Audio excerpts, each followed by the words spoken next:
Alright, next question. We have been told how close is Fort Collins. And I'm actually going to do this on a map so everyone can see. Except for people on the podcast. Yeah, the podcast is going to see. You're going to see, I'm going to try and do something cool here. I don't know how great this is going to work. Ooh. Why is this? Wait a minute. I'm trying to look at a map for you guys so I can blow out.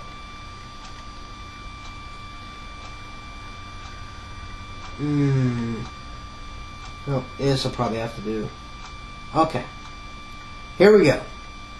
We're going to see a map of Fort Collins. Hopefully. This works. And I mean, if you don't feel led to help this family in need, that's okay. There's I mean, Fort Collins. The little A here in the middle. It's off of 87. Closest thing is Loveland, Wellington, Laporte, Windsor, Greenlee. Honestly, how far is it? It's a lot further. It's close. It's north of Boulder, south of Cheyenne. It's in that area. For those of you who want to know. But, honestly, if I've been in a situation before, and that's why, and it's not the only reason why I'm helping. What are my motivations for helping? Christ tells us that when you see someone hungry, feed them. When you see someone who needs clothing, clothe them. When someone asks you for your shirt, give them your coat too and your shoes. If Christ tells us to be so radical, why don't we do this today? What are we afraid of? Why are we afraid of helping people? What keeps us from helping people? I say it's sin. Someone has abused the system. Mm-hmm. Examples, this guy has a BMW and he's on food stamps, or this guy's got an iPod and he's got food stamps, and blah, blah, blah. I've heard these stories. But did you ever think about a rich man had a job, such as Enron, and he got laid off? He still got his BMW and now he's on food stamps? I was in Houston when Enron shut down. I was literally downtown. Guy came into the homeless shelter with his Rolex watch. And I was his friend. He let me wear his Rolex watch. He didn't care. $3,000 boots he would wear. Alligator African boots. He had a drug problem because he just got laid off. He almost killed himself. And his wife almost left. He stayed for about 30 days. Did his thing, left. And I just don't know what people do and how they try and figure out their whole thinking in their mind. Well, and the Bible clearly says when you're faced with an opportunity or in life, pray for discernment. Test the spirit, whether it is of God or is it of not. It is not of God, and that's what we always do. And that's what I would encourage anyone listening right now. If you are faced with an opportunity to help somebody and you're not sure, pray for discernment. Mm-hmm.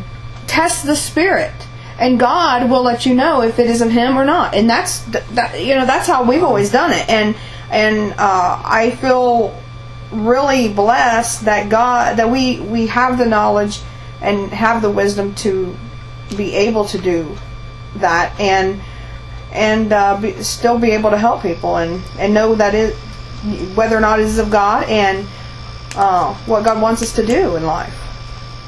Another perk, I know a lot of people like things for free,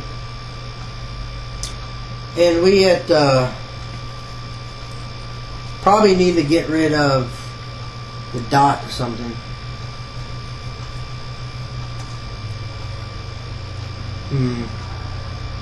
You're talking to the people in the chat. So yeah, I'm trying the archive people know what you're talking about. Getting rid of the dot. He put a web address in the chat, and it's not working for people. Yeah, I'm trying to get something fixed. For those of you on the podcast, and even those in the chat, a perk for everybody, and you can do this whether you donate or not. If you go to reverbnation.com/JMC Ministries, you can download our free music. And it's always free.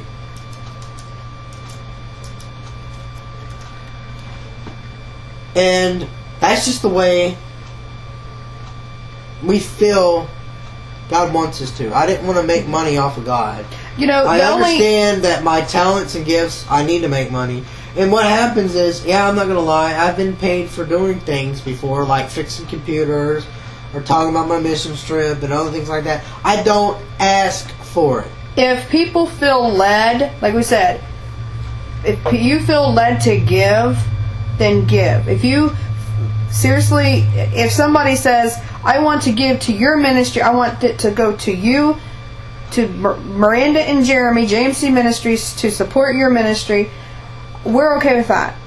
But we will not sit here and beg for money. We will not do a telethon to raise thousands of dollars for ourselves. Nope. We will raise funds and do a telethon type of thing for people who are in need, because in my honest opinion, though, we do without a lot of what people in today's society think they absolutely have to need. I feel like I'm not missing out on anything. I feel like I could even do without even more than what we have. And I'm okay with that, because it is not the material things you have, it is the love of Christ who makes your life fulfilled, not the things you have, because those things will rot and turn to dust, and thieves will come and take everything you have. Fire can destroy everything you have, but it cannot kill the life that Christ put in you and all the treasures that Christ has instilled in our lives.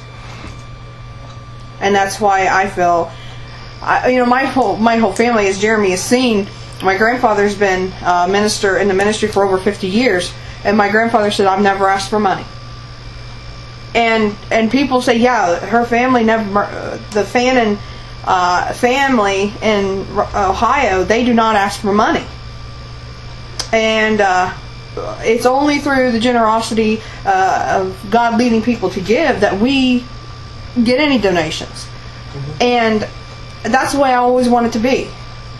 I want people to feel that they aren't being kind of coerced or bribed, or, well, if you donate $1,000, that God's going to do wonderful things for you if you give me all this money. That's bullcrap. I mean, seriously, it doesn't mean if you give $1,000 you're going to get a mansion. That isn't how it works, and that's not how we roll either. Yeah, it's not. It's just not the way it works. But yeah, most of you guys should be able to find Avalon Dewitt's page, even if you aren't her friend.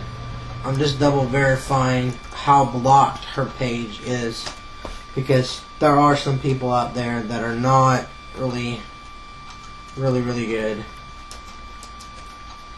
So I'll just look it up real quick.